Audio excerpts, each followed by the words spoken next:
کہ وہ دن رات عدالتوں میں، اور جو سہولت کار تھے یعنی اسٹیبلشمنٹ میں بیٹھے ہوئے کچھ لوگ، ان کو دن رات یہ کہا کرتے تھے کہ میں نے آپ کو کہا تھا نواز شریف کو اریسٹ کرواؤ، شہباز شریف کو اریسٹ کرواؤ، ان کو سزا دلواؤ، ان کے ساتھ یہ کر دو، ان کے ساتھ وہ کر دو.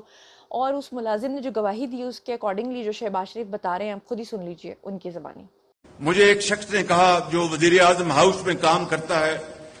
کہ شہباز شریف میں آپ کو ایک بات بتانا چاہتا ہوں. میں نے کہا بتائیں. اس نے کہا اسی کمرے میں میں اپنے کانوں سے سنتا تھا دن میں 6 مرتبہ عمران نیازی جو متعلقہ لوگ تھے شہباز شریف کو آج کیوں نہیں اندر کیا، دوپہر کو آج آپ نے کہا تھا، شام کو اس کو مولیا خولیا تھا کہ نواز شریف اور شہباز شریف اور اس کے ساتھیوں کو میں جیل بھجوا دوں اور سب اندر ہوں اور وہ کیا کہتے ہیں کہ مرزا یار پھرے اور ایک ڈکٹیٹر بن جائے. جی جناب، بات صرف یہیں تک نہیں رکتی، بلکہ اب ہم چلتے ہیں جی احمد قریشی کی طرف. احمد قریشی وہ صحافی ہیں جو پچھلے 30 سال سے پاکستان اور اسرائیل کے تعلقات کے اوپر رپورٹ کر رہے ہیں. ان کے بہت سارے کلپس میں نے آپ کو پہلے بھی سنوائے ہیں، ابھی ان کا پھر سے آپ کو کلپ سنواتی ہوں جس میں انہوں نے بتایا کہ نیازی صاحب، ابھی آپ کو میں نے ایک دن پہلے وہ بیان سنوایا ہے، بلکہ اگر ہوا تو ایڈیٹر دوبارہ سے لگا دیے گا، جس میں فیاض الحسن چوہان نے بتایا کہ نیازی صاحب نے پہلے سے یہ بات ڈیسائیڈ کی ہوئی تھی کہ جب ان کی حکومت آئے گی تو ان کی حکومت آتے ہی اسرائیل کو تسلیم کرے گی. اور اس کا ثبوت یہ ہے کہ احمد قریشی جو 30 سال سے پاکستان اور اسرائیل کے اوپر رپورٹ کرتے ہیں، انہوں نے کہا کہ 2019 میں واشنگٹن ڈی سی گئے تھے نیازی صاحب، اور وہاں پر جناب عالی ان کو باقاعدہ وہاں پر بیٹھے ہوئے جتنے بھی وزراء اور جو وہاں کی کابینہ کے لوگ تھے وہ باقاعدہ پوچھ رہے تھے کہ ہاں جی بھی بتاؤ اب وہ جو ٹاسک تمہیں دیا تھا وہ کب تم نے پورا کرنا ہے. کیا کہہ رہے ہیں خود ہی سن لیجئے. بات بتا دیتا ہوں کہ جولائی 2019 میں پرائم منسٹر عمران خان صاحب واشنگٹن جاتے ہیں اور اس وقت جو ہے جیرڈ کشنر صاحب جو تھے وہ ابراہیم ایکارڈز دیکھ رہے تھے. آپ نے وہ کلپ چلائی تھی اور مجھے پتہ ہے اس چیز کا، اور بہت سارے صحافیوں کو پتہ ہے امریکہ میں واشنگٹن ڈی سی میں، میری بھی ان سے بات ہوئی ہے. مجھے کوئی شک نہیں ہے کہ آپ کی بھی بات ہوئی ہے لوگوں سے جنہوں نے آپ کو یہ بتایا ہے ہمارے حکومت کے اندر، جن کو معلوم ہے کہ اس وقت جو ہے پرائم منسٹر آف پاکستان کے ساتھ واشنگٹن میں یہ بات ہوئی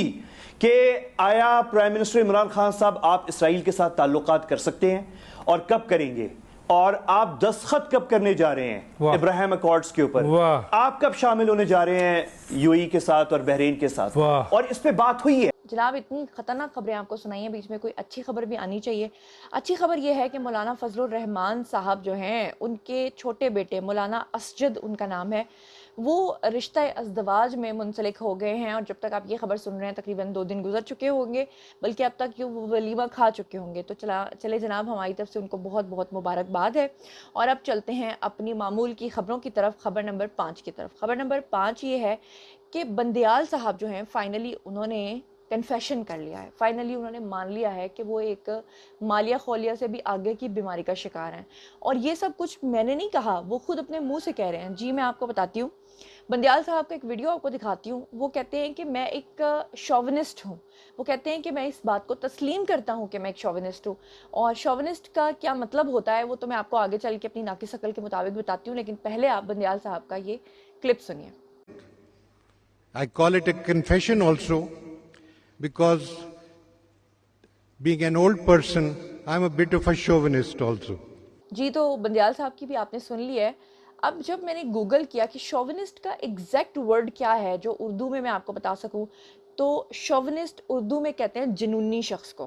جنونی شخص کو یا جنگجو شخص کو، یا وہ جنگجو اس طرح کا ہو کہ وہ اپنے وطن کی محبت میں بہت زیادہ پاگل ہو کے کچھ بھی کر دے. اور اگر شوونسٹ کا مطلب میں آپ کو انگریزی میں بتاؤں تو انگریزی میں بھی اس کا مطلب بائسڈ ہے، یعنی بائسڈ ہو کر جو انسان چلتا ہو، یعنی کہ ڈوگمیٹک قسم کا شخص ہے جس کو شوونسٹ کہتے ہیں، اور نیرو مائنڈڈ کو آپ شوونسٹ کہتے ہیں. تو بہرحال اب بندیال صاحب اپنے بارے میں خود کہہ رہے ہیں تو پھر ہم کیا کہہ سکتے ہیں. بندیال صاحب جو ہیں ان سے بس میری اتنی ریکویسٹ ہے کہ سر 55,000 کیسز جو ہیں وہ پینڈنگ پڑے ہوئے ہیں، اللہ کا واسطہ ہے ان کو سن کے یا ان کا کوئی فیصلہ کر کے جائیں. اگر فیصلہ نہیں کر سکتے تو جو 18 19 لاکھ سیلریز آپ نے ہر مہینے لی ہیں کم سے کم آپ وہی واپس کر دیں. بہرحال یہ تو بندیال صاحب کے اوپر ڈیپینڈ کرتا ہے کہ وہ کیا کرتے ہیں۔ اب چلتے ہیں جناب جی اگلی خبر کی طرف، اور وہ ہے جی حریم شاہ سے ریلیٹڈ۔ حریم شاہ جو ہیں وہ آئے روز کوئی نہ کوئی نیا شوشہ چھوڑتی ہیں، اور جب بھی کوئی ایسی خبر آتی ہے تو ان کو لائم لائٹ کا شوق ہے۔ تو جناب انہوں نے اب یہ کہا ہے کہ وہ لنڈن پہنچ گئی ہیں، اور لنڈن وہ کس کی تلاش میں پہنچی ہیں؟ شہزاد اکبر کی تلاش میں۔ اب وہ کہتی ہیں کہ میں شہزاد اکبر کی تلاش میں لنڈن میں اس لیے گئی ہوں، اگر وہ میرے ہاتھ لگ گیا تو پھر اس کی خیر نہیں ہے، میں اس کو چھوڑوں گی نہیں، میں اس کی پٹائی کروں گی۔ اس نے جھوٹے کیسز بنائے میرے اوپر، یعنی یہ حریم شاہ کا کہنا ہے کہ شہزاد اکبر نے حریم شاہ کے اوپر جھوٹے کیسز بنائے، کرپشن کیس جو ہیں وہ ثبوت جو ہیں وہ جھوٹے دکھائے، اور بھگوڑا اب خود بھاگ چکا ہے، اور اب میں اس کے پیچھے بھاگوں گی اور اب میں اس کو چھوڑوں گی نہیں، یہ کہنا ہے جی حریم شاہ کا۔ بہرحال اب چلتے ہیں جی اگلی خبر کی طرف۔ فیصل واؤڈا جو ہیں وہ اپنی پٹاری میں سے کچھ نہ کچھ خبریں لے کر آپ کی خدمت میں حاضر ہوتے رہتے ہیں، اور ہر بار وہ ایک ایسا انکشاف کرتے ہیں کہ سننے والا حیران رہ جاتا ہے۔ اب کی بار جو انہوں نے اپنی پٹاری میں سے خبر نکالی ہے اس میں وہ جنرل فیض کے بارے میں یہ بتا رہے ہیں کہ جنرل فیض نیازی صاحب کے ساتھ جو ہیں وہ بالکل بھی لائل نہیں تھے، بلکہ ان کو اپنا اقتدار جو ہے وہ عزیز تھا۔ انہوں نے 30 سال پاکستان پہ حکومت کا پلان بنایا ہوا تھا، اور اس کے اکارڈنگلی انہوں نے کرنا کیا تھا کہ انہوں نے صدارتی نظام پاکستان میں لانا تھا، اور خود 30 سال کے لیے بیٹھ جانا تھا، ڈکٹیٹرشپ میں آ جانا تھا، اور نیازی کو انہوں نے قید کروا دینا تھا، اور نیازی یہ سمجھتا رہا کہ فیض تو میرا ساتھ دے رہا ہے، وہ تو مجھے آگے وزیر اعظم بنانا چاہتا ہے۔ یہ جو 2035 تک کی باتیں کرتے تھے نا کہ 2035 تک ہماری حکومتیں چلیں گی، تو بہرحال کیا کہہ رہے ہیں فیصل واؤڈا آپ خود ہی سن لیجئے۔ آدھے اس معاملے میں ان کو پہچان نہیں ہے۔ ہمیں تو یہ سمجھ میں آ رہا تھا کہ یہ پہلے فارم میں ان کو پریزیڈنشل کا دانا ڈالے گا، ان کو الیکٹ کرے گا، پھر ان کو اندر کرے گا۔ دانا ڈالے گا؟ یہی جو چیف بننا چاہتا تھا فیض، اور کون؟ اچھا، پھر یہ اسی چیئرمین کو پرائم منسٹر کو اندر کر کے خود صدام کی طرح 20 سال بیٹھ جاتا۔ پروگرام تو ایکچولی یہ تھا، سب ایک دوسرے کا گیم کھیلے تھے، سب پکڑے گئے کیونکہ سب سمجھتے کہ انسان ہی سب کچھ ہے۔ تو جناب یہ ساری خبریں تو ہو گئی، لیکن آج کی خوشخبریوں کے بارے میں بات کر لیتے ہیں۔ بہت دنوں سے بہت اچھی خبریں آپ کے ساتھ شیئر نہیں کی ہیں، آج میں آپ کے ساتھ 4 خوشخبریاں شیئر کرنے جا رہی ہوں جناب جی۔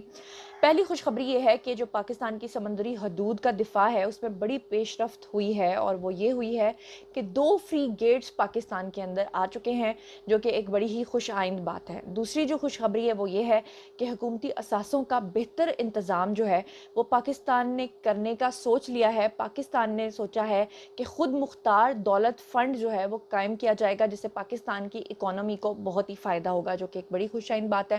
تیسرے نمبر پہ جو خوشخبری میں نے آپ کے ساتھ شیئر کرنی ہے جناب، وہ ہے کہ بلوچستان کے اندر ترقی، آپ کو پتا ہے کہ ترقی کا پہیہ تقریباً جام ہے، وہاں پر کچھ بھی نہیں ہے، لیکن اب فائنلی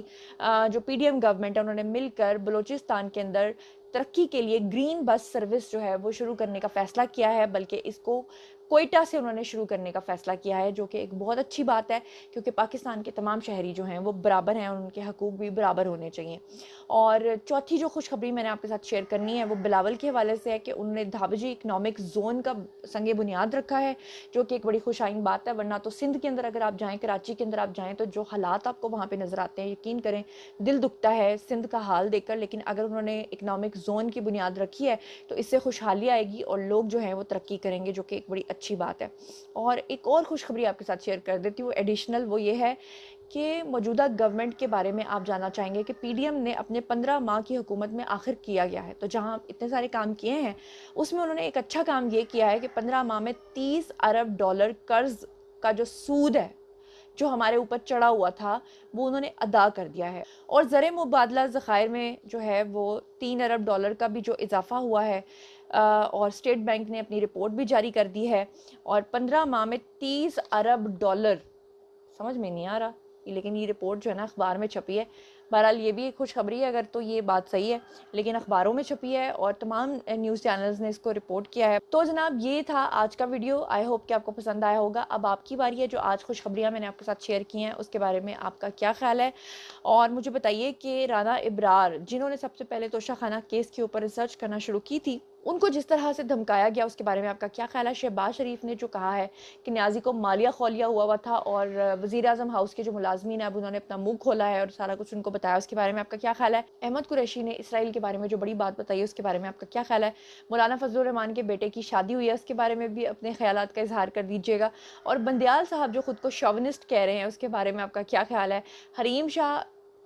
شہزاد اکبر کے پیچھے بھاگ رہی ہیں، شہزاد اکبر آگے آگے بھاگ رہے ہیں، بہت سارے لوگ ان کے پیچھے بھاگ رہے ہیں، اس کے بارے میں آپ کا کیا خیال ہے؟ اور فیصل واؤڈا نے جو انکشافات کیے ہیں جنرل فیض کے بارے میں کہ کس طرح سے انہوں نے 30 سال حکومت کا پلان بنایا تھا، اس کے بارے میں آپ کا کیا خیال ہے؟ ان سب خبروں کو سن کے مجھے بس ایک ہی بات یاد آتی ہے کہ اللہ تعالیٰ کا فرمان ہے کہ اے ابن آدم، ایک تیری چاہت ہے اور ایک میری چاہت ہے، ہوگا وہ جو میری چاہت ہے۔ تو جناب اس بارے میں آپ جو کچھ بھی سوچتے سمجھتے ہیں آئیے کمنٹ سیکشن میں شیئر کیجیے، پرسنلی جواب دوں گی۔ مزید خبریں، ولاگز، انٹرویوز اور سیاسی تجزیے جاننے کے لیے میرے ساتھ کنیکٹڈ رہنا ہرگز مت بھولیے گا۔ چینل کو سبسکرائب کر لیجیے گا۔ اپنا بہت خیال رکھیے گا۔ اللہ نگہبان۔